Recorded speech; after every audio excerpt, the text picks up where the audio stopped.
Hello viewers, இன்னைக்கு நம்ம பார்க்க போறது ஒன் பீஸ் எபிசோட் 503 பார்ட் 2.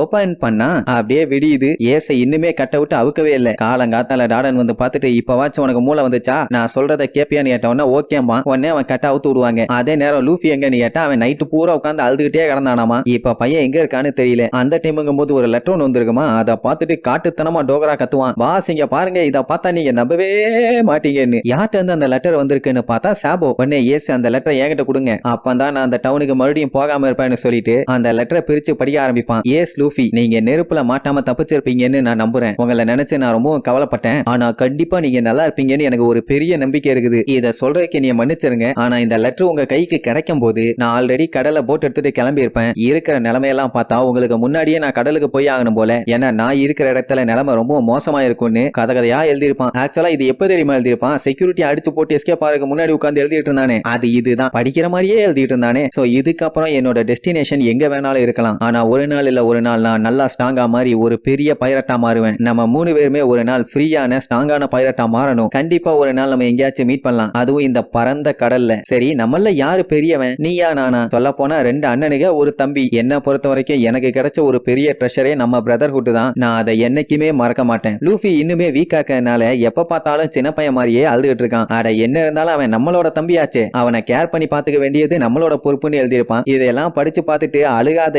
ஏசே கதறி கதறி அழுவான். பின்ன இவ்வளவு ஆசை கனவோட கிளம்பினவன் கடைசியில சுடுபட்டு செத்து போனா கஷ்டமா தானே இருக்கும். என்னைக்காச்சும் மீட் பண்ணலாம்னு சொல்லி எழுதியிருந்தான். ஆனா இப்ப எங்கேயுமே மீட் பண்ண முடியாத மாதிரி ஆயிருச்சு. அதே நேரம் இங்க நம்ம டாடனு நியூஸ் பேப்பரை பார்த்து வண்டியா திட்டிட்டு இருப்பான். பின்ன அப்சர்வர்ஸ் வராங்கன்னு சொல்லியிருந்தாங்க. ஆனா பார்த்தா எல்லாருமே பார்ட்டி பண்ணி அங்க என்ஜாய் பண்ணிட்டு இருக்காங்க. இதுல சாபோ செத்தெல்லாம் ஒரு சின்ன நியூஸா கூட வரல. அட வேற ஒண்ணும் இல்ல, அவனோட அம்மா அப்பா வந்து எந்த ஒரு ஆக்ஷனுமே அதை பத்தி எடுக்கலையாமா. நல்ல டேடி நல்ல மதர். என்னதான் அவங்க நல்லவங்களாவே இருந்தாலும், சொல்ல போனா நோபல்ஸாவே இருந்தாலும், அவங்க பையனை போட்டு தள்ளது ஒரு செலஸ்டியல் டிராகன். அவன் ஒரு பயங்கர பவர்ஃபுல்லான ஆளு. அவனை எதிர்த்து கவர்மெண்ட்டை எதிர்த்து அவங்களால ஏதாச்சும் பண்ண முடியுமா? சரி அதெல்லாம் விடுங்கன்னு லூஃபி எங்கன்னு கேப்பா. பையன் இப்ப வரைக்கும் எதுவுமே சாப்பிடல. ஒரு நேரத்துக்கே அவன் 2 நேரத்துக்கு சாப்பிடுற சாப்பாடை சாப்பிடுவான். ஆனா இப்போ சாபோ செத்துட்டாங்கிற மேட்டர் தெரிஞ்சு ரொம்ப அஃபெக்ட் ஆயிட்டான் போல. அதனால பையன் எதுவுமே சாப்பிட மாட்டேங்கிறான்னு சொல்லிட்டு அவனை காட்டுவாங்க. அப்படியே குப்பரை கடந்து பயங்கரமா ஃபீல் பண்ணுவான். சாபோவோட இருந்த பழைய நினைவுகள்லாம் யோசிச்சு பார்க்கும்போது ரொம்பவும் கஷ்டமா இருக்கும். பின்ன எல்லாம் ஜாலியா அண்ணன் தம்பிகளா வாழ்ந்துட்டு இருந்தானுங்க. கடைசியில அவனோட அண்ணன் தம்பி வாழ்க்கையில குண்டை போட்டு கவுத்துட்டாங்களே. சோ இப்படி அவன் படுத்து கிடந்து எல்லாத்தையும் யோசிச்சு பார்த்து ஃபீல் பண்ணிட்டு இருக்கும்போது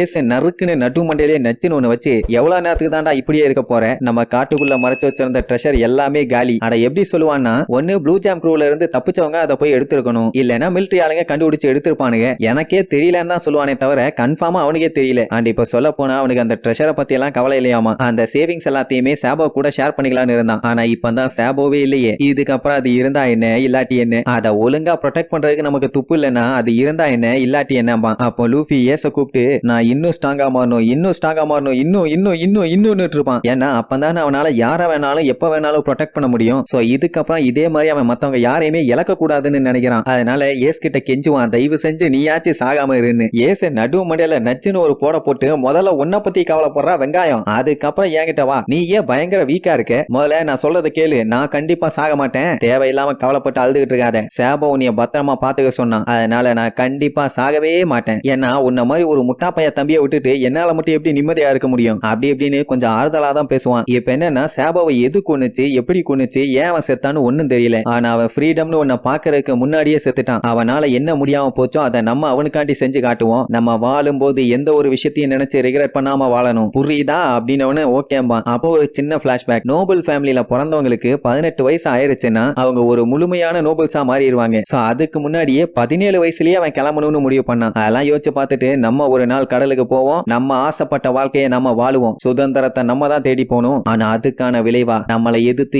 ஏகப்பட்ட எனிமிஸ் உருவாயிருவாங்க. சொல்ல போனா நம்ம தாத்தா கார்பே நமக்கு எனிமி தான். நீ ரிஸ்க் எடுக்க தயாரா? நம்ம 17 வயசுல இங்க இருந்து கிளம்புறோம், பைரட்டா மாறுறோம், தட்டுறோம், தூக்குறோம், ஓகேவாம்பா. அவனும் ஓகேம்பா. அப்போ ஒரு சின்ன இமேஜினேஷன், அதாவது சாபோ அவனோட பைரட் கப்பலோட ஜாலியா சந்தோஷமா அந்த கடல்ல டிராவல் பண்ணி போறான். இப்படி சாபோ நினைச்சு நம்ம பழுக மாத்தி மாத்தி பயங்கரமா ஃபீல் பண்றதோட இந்த எபிசோடுக்கு எண்ட் கார்டு போட்டு முடிக்கிறாங்க.